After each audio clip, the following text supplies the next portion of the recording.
dos casos mais misteriosos e trágicos do século XX é o incidente do Passo Dyatlov, onde 9 caminhantes relativamente experientes perderam a vida durante uma expedição no norte da Sibéria.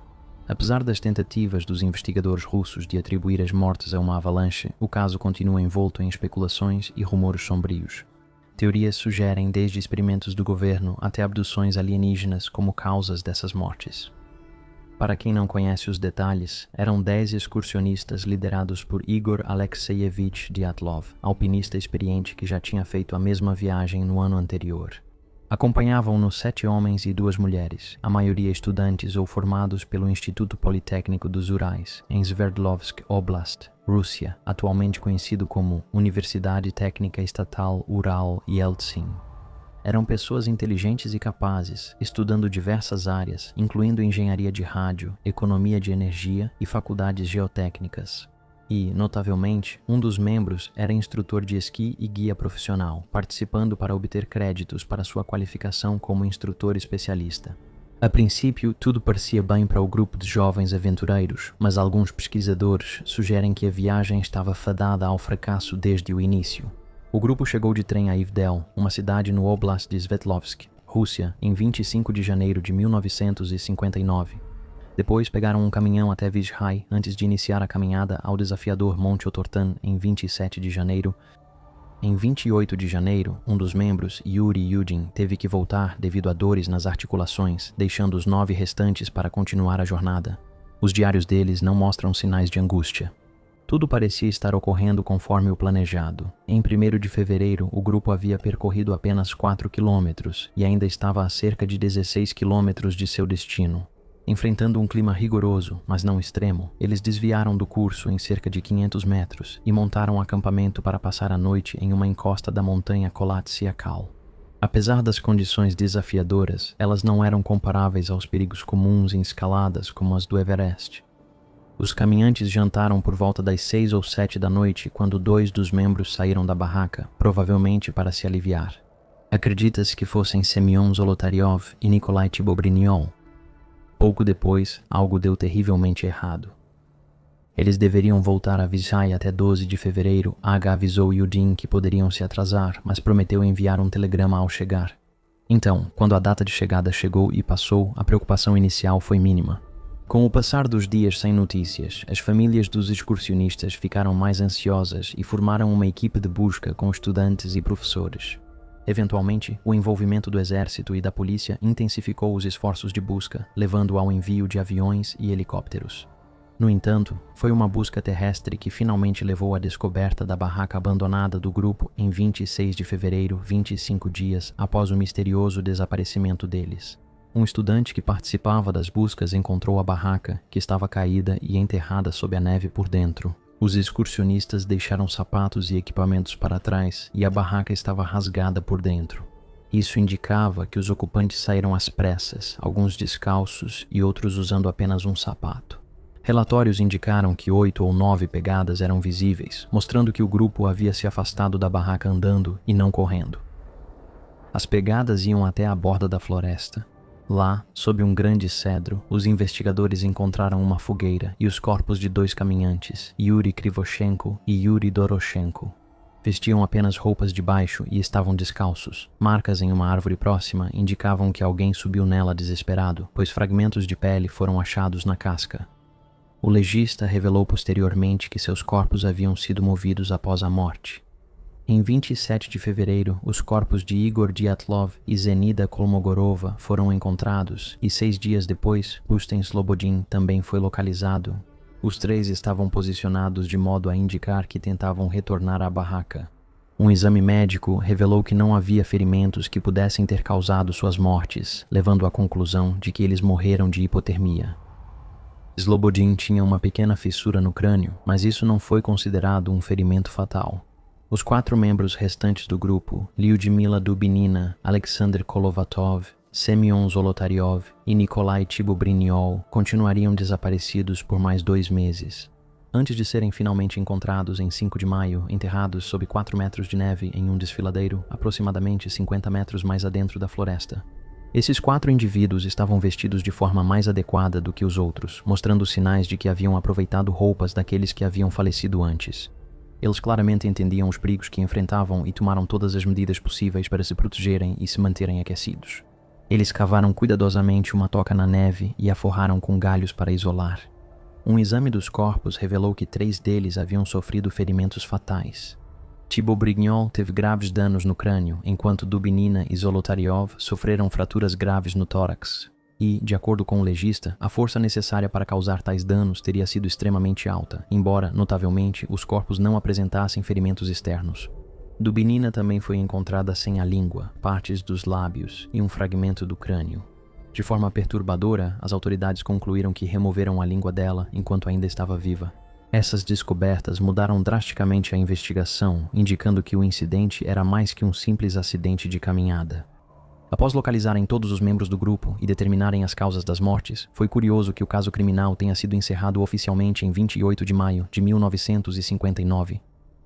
A investigação concluiu que 6 membros morreram de hipotermia, enquanto os outros 3 sucumbiram a traumas físicos. Em 2019, a Rússia reabriu a investigação e determinou que uma avalanche provavelmente forçou o grupo a abandonar o acampamento abruptamente.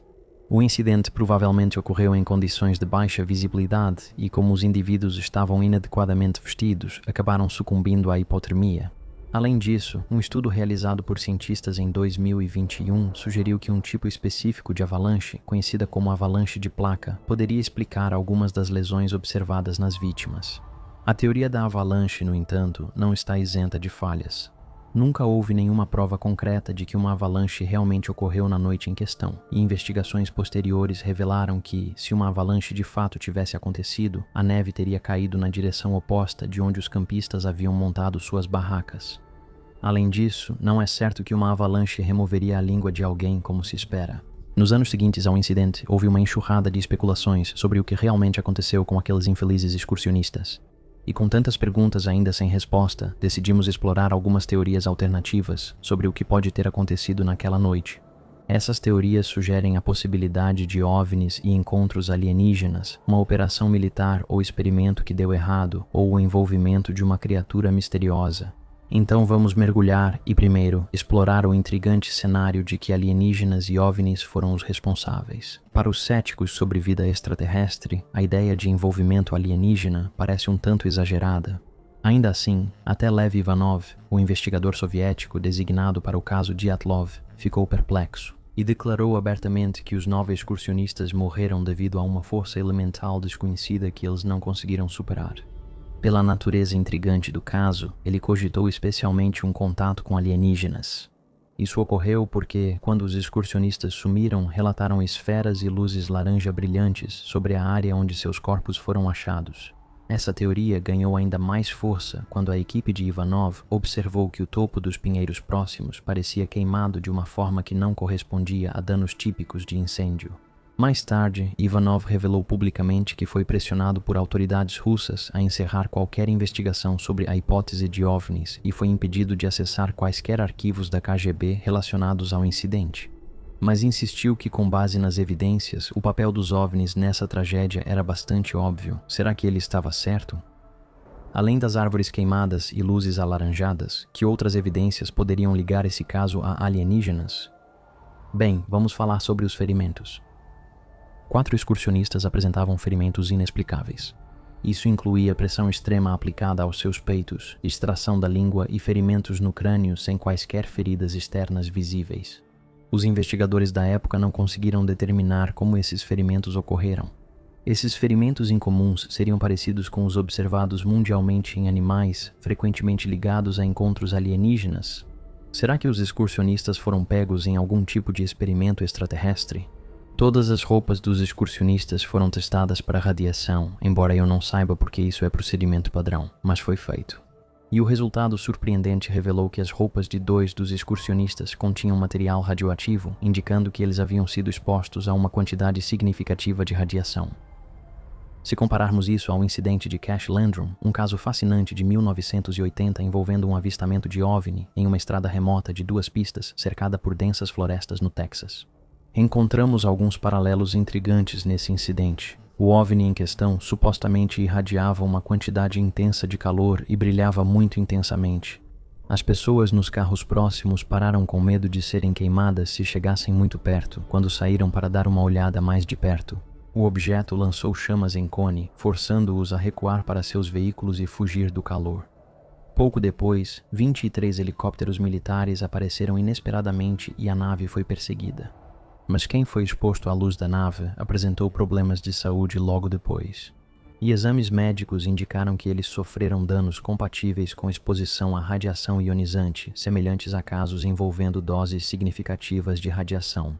Isso levanta a questão: será que as mutilações de alguns excursionistas poderiam ser resultado de atividade alienígena, com a radiação sendo um subproduto da tecnologia alienígena? Como observação extra a essa teoria, foi revelado que o último filme, encontrado em uma das câmeras dos excursionistas, que havia sido deixada na barraca, capturou um grande clarão no céu noturno. Essa fotografia nunca foi totalmente explicada. Pode ser devido à superexposição ou pode representar um feixe alienígena ou uma nave. Infelizmente, talvez nunca saberemos, mas com certeza é algo para se pensar. Queremos saber sua opinião sobre isso. Agora, vamos passar para a sugestão de envolvimento militar ou encobrimento. Essa teoria surgiu após uma série de circunstâncias estranhas em torno do incidente. A primeira sugestão é bastante inocente. O grupo havia montado acampamento para passar a noite, sem saber que, nas proximidades, os russos estavam conduzindo testes militares relacionados à Guerra Fria, envolvendo experimentos com materiais químicos e nucleares.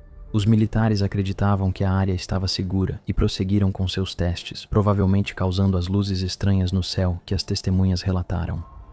Tragicamente, o grupo de Dyatlov acabou, sem saber, se encontrando em uma situação perigosa, possivelmente exposto a gases ou produtos químicos nocivos. Eles podem ter morrido em sua barraca ou do lado de fora enquanto tentavam escapar dos gases tóxicos. Ao perceberem o que haviam feito, os militares tentaram encobrir as mortes, encenando a cena para que parecesse que o grupo morreu de hipotermia. Uma teoria menos inocente sugere que alguns membros do grupo Dyatlov, especificamente Alexander Zolotaryov, Alexander Kolovatov e possivelmente Yuri Krivonichenko, eram na verdade agentes russos.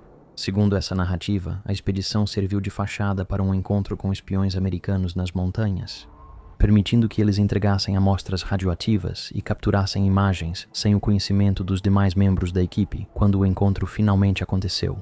Especula-se que os americanos perceberam que estavam lidando com agentes da KGB e decidiram eliminar todos os envolvidos, possivelmente usando um dispositivo nuclear desconhecido.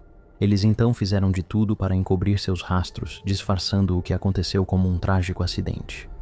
Para entender por que muitos acreditam que governo ou exército podem ter atuado nesse caso, é essencial conhecer o contexto da Rússia na época. Em 1959, a Guerra Fria estava em pleno andamento, com a pesquisa nuclear ocupando o centro das atenções. Após encontrarem resíduos nucleares em roupas dos caminhantes mortos, surgiram especulações de que 2 ou 3 integrantes do grupo Dyatlov seriam agentes da KGB. Pode parecer um pouco exagerado, mas é intrigante notar que Semyon Zolotaryov, o instrutor de trilhas de 37 anos que se juntou ao grupo no último minuto, tinha um passado bastante misterioso. Ele era um veterano que havia servido no NKVD e tinha uma tatuagem com a inscrição DAERMMUAZUAIA, cujo significado permanece desconhecido até hoje, para aumentar ainda mais o mistério. Ele estudava no Departamento Técnico de Física da UPI e trabalhava em Moscou como assistente de laboratório em um instituto atômico secreto conhecido apenas como Caixa Postal, número 3394. Além disso, Yuri Krivonichenko, outro indivíduo suspeito de ser um possível agente da KGB, tinha ligações com um local notório chamado Mayak, em Chelyabinsk, onde ocorreu um trágico desastre nuclear, o segundo pior depois de Chernobyl, em 1953. Outra inconsistência veio de um dos pilotos escalados para buscar os caminhantes, que deu um relato diferente sobre as condições da barraca. Ele relatou ter visto a barraca cercada por corpos, em vez do arranjo espalhado descrito no relatório oficial, se o testemunho dele for confiável, e há poucos motivos para duvidar dele. Isso sugere a possibilidade inquietante de que as mortes tenham sido encenadas, com os corpos movidos da barraca para outro local, dando algum peso às teorias de encobrimento militar, alimentando ainda mais as suspeitas. Alguns afirmaram que as operações de busca militar, juntamente com a ajuda do público, começaram até 10 dias antes do anúncio oficial sobre o desaparecimento do grupo. Por que eles fariam isso? Uma das figuras mais credíveis associadas ao incidente é Eugene, o 10º excursionista que voltou antes do grupo e faleceu em 2013. Ele afirmou acreditar que os militares soviéticos contribuíram para as mortes precoces de seus amigos. Em entrevista, Eugene disse que foi solicitado a identificar itens encontrados no local após a morte dos amigos, mas ele não conseguiu reconhecer um pedaço específico de tecido que parecia ser de origem militar, junto com um par de óculos e um esqui. Isso o levou a suspeitar que os militares poderiam ter acessado a barraca antes da chegada dos voluntários de resgate. Eugene disse que as autoridades pareciam mais focadas em questionar por que os excursionistas estavam ali do que em investigar como morreram. Ele argumentou: se forças naturais realmente estivessem em ação, não haveria segredos e nós não estaríamos discutindo isso até hoje. 53 anos depois, parece haver evidências convincentes que sugerem que houve algum tipo de encobrimento. Se os militares foram diretamente responsáveis pelas mortes, é algo debatível, mas parece que eles sabiam de algo. Vamos abordar a teoria de que uma criatura semelhante ao pé grande pode ter tido papel nas mortes dos excursionistas. Por muitos anos, o povo indígena Mansi, que vive nos Montes Urais, compartilhou histórias sobre uma criatura conhecida como Menk, um homem selvagem e peludo que dizem ter uma semelhança impressionante tanto com o Yeti quanto com o pé grande. Descrito como semelhante a um macaco, coberto por pelos castanho-avermelhados e possuindo uma força incrível, o Menk se encaixa no perfil de outros criptídeos bípedes. Ele foi associado pela primeira vez ao incidente do Passo Dyatlov em um documentário do canal Discovery intitulado Yeti Russo, o assassino vive. O documentário analisou as lesões inexplicáveis dos excursionistas e exibiu uma fotografia misteriosa tirada por um dos membros do grupo, apresentando-a como uma evidência intrigante. Para apoiar a teoria, dê uma olhada. Acredita-se amplamente que seja um membro do acampamento, não uma criatura bípede assassina. E embora o documentário tenha apresentado algumas teorias convincentes, faltou qualquer evidência real. Embora acreditemos na possível existência do pé grande, Yeti e outras criaturas, achamos exagerado atribuir a eles o ocorrido com os excursionistas de Dyatlov. A ausência de pegadas, pelos ou saliva, junto com o fato de que os ferimentos físicos do grupo não eram compatíveis com um ataque externo, efetivamente desmente a ideia de que uma criatura tenha causado as 9 mortes.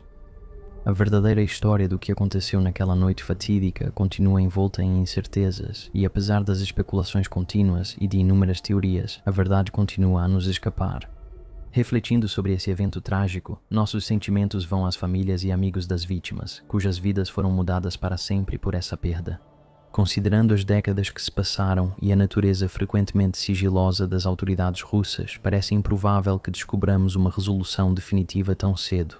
E o mistério do Passo Dyatlov permanece como um lembrete assombroso do desconhecido.